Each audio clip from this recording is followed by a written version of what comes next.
আজকের এই ছোট্ট ভিডিওতে আমরা দেখে নিব যে গো খাদ্য কাকে বলে বা গো খাদ্য কি, গো খাদ্য কাকে বলে, গো খাদ্যর সংজ্ঞা, গো খাদ্য বলতে কি বুঝো।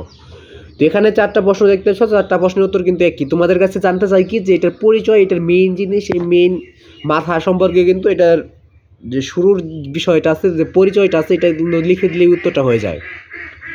তো আজকের যে উত্তরটা আছে এটা তুমি যদি লিখে দিতে পারো তাহলে তোমাকে গো খাদ্য সম্পর্কে যতগুলো ছোটো প্রশ্ন করা হবে ওইগুলোর উত্তর কিন্তু হয়ে যাবে। তো আশা করি বুঝতে পারছো। তো এবং গো খাদ্য কি এটা কিন্তু রচনামূলক প্রশ্ন বা অনেক বড় প্রশ্ন যদি করে তাহলে এই নিজের উত্তরের উপর ভিত্তি করে তুমি কিন্তু অনেক কিছু লিখে ফেলতে পারবা। তোমার সৃজনশীল জ্ঞান দিয়ে তুমি বানিয়ে কিন্তু অনেকগুলো লিখতে পারবা। তো তার জন্য আমাদের ছোটো ছোটো প্রশ্নগুলো বেশি বেশি শিখতে হবে, তাহলে কিন্তু আমাদের ওই বিষয়ের প্রতি আমাদের জানা এবং জ্ঞানটা থাকবে যে ওইটা কীরকম। তো আমরা এখন দেখে নেব যে গো খাদ্য কী, গো খাদ্য কাকে বলে, গো খাদ্যের সংজ্ঞা, গো খাদ্য বলতে কী বোঝা বা এটার পরিচয়।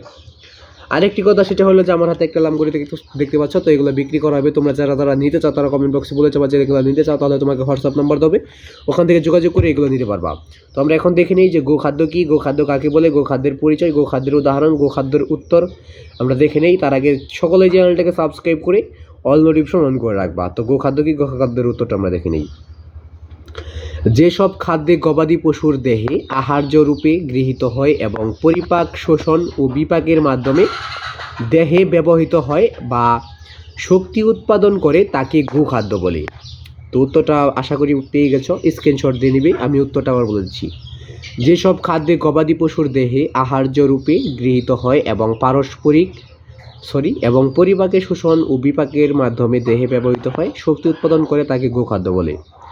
তো আশা করি উত্তরটা পেয়ে গেছো।